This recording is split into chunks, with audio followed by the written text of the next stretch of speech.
जय श्री राम।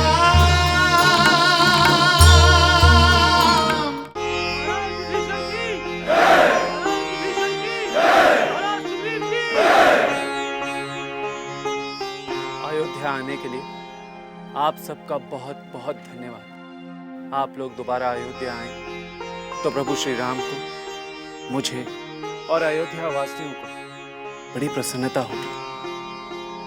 ये हम सबका परम सौभाग्य होगा कि हम यहाँ पुनः आ सकें।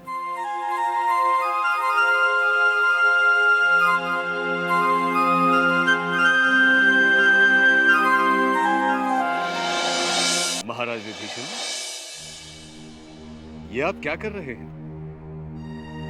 इस मिट्टी का आप क्या करेंगे? ये उस पावन नगरी की मिट्टी है जिसमें प्रभु श्री राम ने जन्म लिया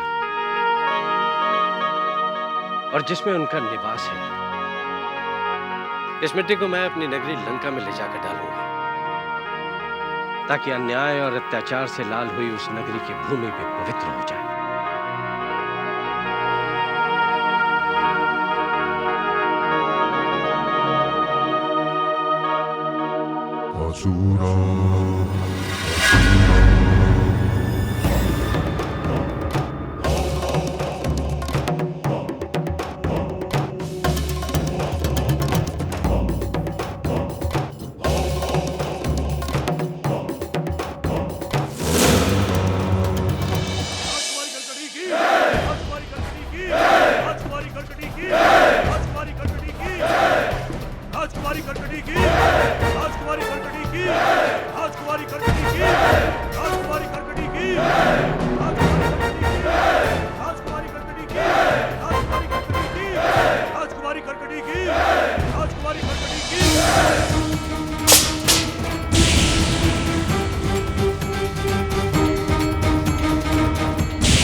भाविश्री, आपके रोष का कारण क्या है? क्या मुझसे या मेरे किसी सेवक से कोई भूल हुई है? भूल? भयंकर भूल। मैं दूर देश सह्याद्री से चलकर यहाँ अपना स्वागत करवाने नहीं आई। तो आपके आगमन का उद्देश्य क्या है भाविश्री? मैं तुम्हें तुम्हारे मौसेरे भाइयों लंकेश्वर रावण और महान कुंभकर्ण की मृत्यु का समाचार देने आई हूँ।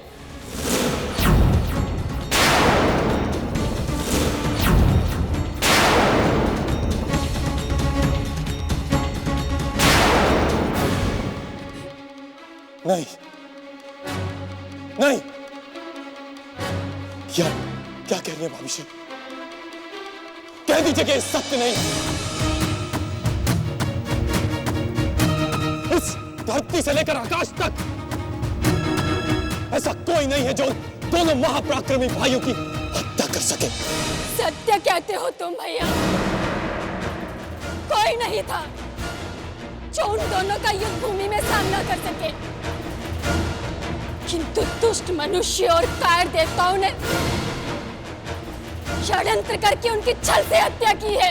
कौन है वो दुष्ट? परंतु भाविश्री, मैंने तो सुना था कि किसी राम नाम के राजकुमार से लंकापति रावण का युद्ध होने वाला था, परंतु उसके परिणाम की कोई सूचना मुझे नहीं मिली। कहां से आती? सूचना भेजने वाला कोई जीवित बचा ही नहीं।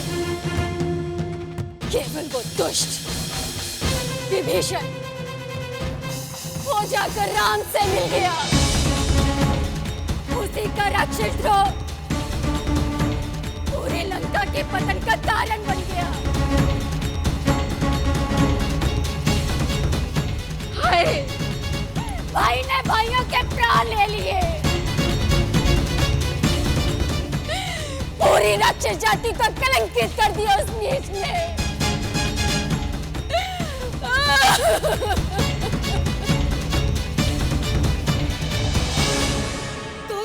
लिया देवताओं। तुमने छल से लंकेश्वर और उसके महान कुल का विनाश तो कर दिया, परंतु तुम भूल गए कि मैं अभी जीवित हूं। राम ने मुझे विधवा और मेरे पुत्र भीमा को अनाथ कर बहुत बड़ी भूल की है। मैं अपने पुत्र भीमा को काल से भी विकराल योद्धा बनाऊंगी। जब मेरा पुत्र बड़ा होगा उस दिन तुम्हें अपनी भूल का पछतावा होगा दुष्ट देवताओं। परंतु तुम्हें हर भूल का दंड भोगना होगा। नहीं, नहीं भाविश्री, नहीं। लवणासुर और उसकी महान राक्षस जाति इतनी लंबी प्रतीक्षा नहीं करेगी। राक्षसों के विद्रोह का षड्यंत्र दुष्ट मनुष्यों और भीरू देवताओं को आज ही भुगतना होगा। आज ही धिक्कार है लवणासुर के पौरुष को, यदि वह राक्षस जाति के इतने बड़े अपमान का बदला न ले सके।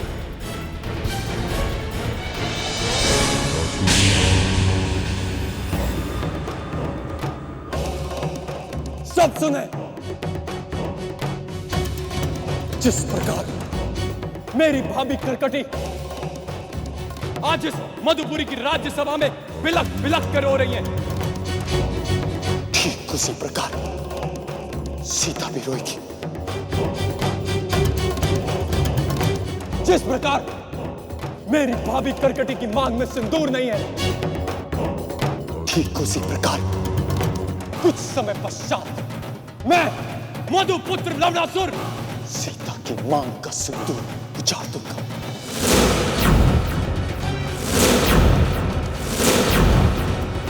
उजाड़ दूंगा उसकी मांग का सिंदूर। एक प्रश्न पूछूं? ऐसी क्या बात है बजरंगबली, जिसे पूछने के लिए तुम्हें अनुमति लेनी पड़ रही है? मैया, मेरे मन में एक जिज्ञासा है। आप अपने मांग में ये कौन सा चूर्ण डालती हैं? चूर्ण? ये चूर्ण नहीं है, ये तो सिंदूर है। इससे क्या होता है मैया? इससे मेरे स्वामी प्रसन्न होते हैं। अच्छा मैया, ये प्रभु को भाता है? ये उन्हें बहुत भाता है, और इसके अतिरिक्त इसे लगाने से उनकी आयु बढ़ती है। प्रभु की आयु भी बढ़ती है? इसमें कोई चमत्कार है क्या? इसमें तो बहुत बड़ा चमत्कार है। यही तो वो वस्तु है जिसके कारण मेरा जीवन सार्थक हुआ है।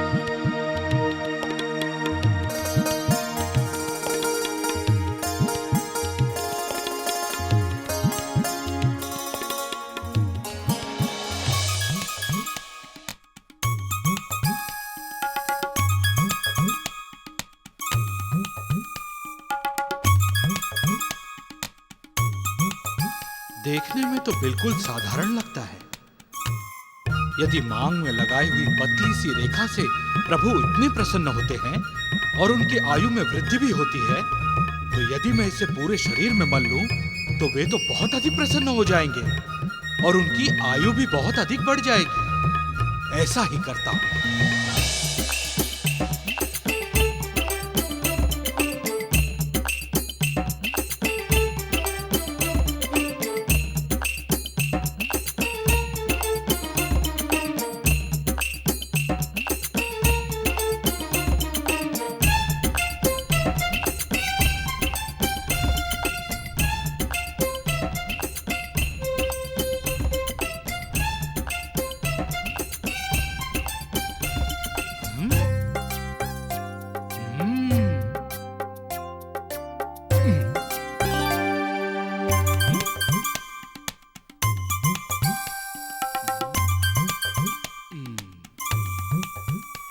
क्या बात है, माता जानकी की मांग में तो सिंदूर रुक जाता है, फिर मेरे शरीर पर क्यों नहीं रुकता?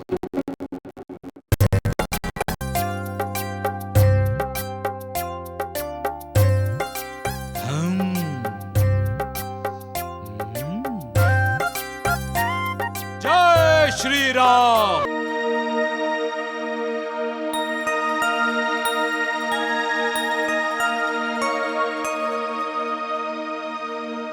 सीते, आज हनुमान नहीं दिखाई दे रहे? हमारे कक्ष में होंगे। आज वो सिंदूर का कौतुक कर रहे हैं। सिंदूर का कौतुक? अर्थात? आज जब मैं मांग में सिंदूर लगा रही थी,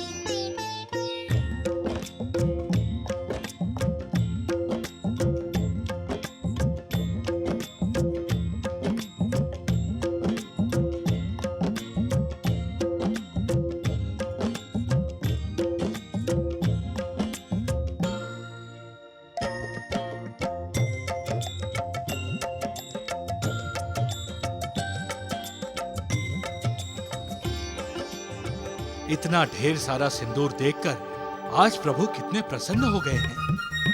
निश्चित ही उनकी आयु भी बढ़ गई होगी।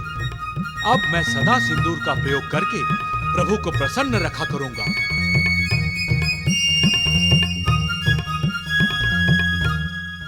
हनुमान, ये कौन सी लीला रच रहे हो? प्रभु, ये मेरी लीला नहीं है, ये तो मैया का दिया हुआ ज्ञान है।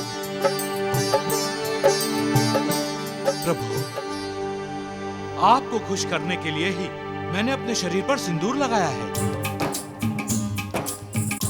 आप प्रसन्न हैं ना? तुम्हारी मैया सीता ने तुम्हें क्या बताया है? मैया ने कहा कि उनकी मांग में सिंदूर लगा देखा प्रसन्न होते हैं और आपकी आयु भी बढ़ती है। तो मैंने सोचा कि सिंदूर की एक पतली रेखा से आप इतने अधिक प्रसन्न होते हैं और आपकी आयु भी बढ़ती है, तो पूरे शरीर पर सिंदूर मल लेने से आप कितने अधिक प्रसन्न होंगे और आपकी आयु और भी अधिक बढ़ जाएगी।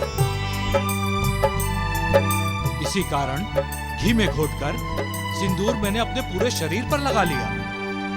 हनुमान, तुम मेरे सच्चे भक्त हो। तुम भक्त शिरोमणि हो। तुमने भक्ति और सेवा के नए मानदंड स्थापित किए हैं। विश्व में जब भी कहीं भक्ति की बात चलेगी तो तुम्हारा नाम सबसे पहले लिया जाएगा।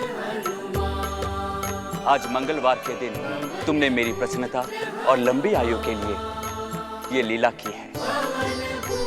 मैं तुम्हें आशीर्वाद देता हूं कि आज के बाद जो कोई भी मंगलवार के दिन बजरंगबली को सिंदूर का चोला चढ़ाएगा या चोला चढ़ाने में सहायता करेगा, उसकी हर मनोकामना पूरी होगी।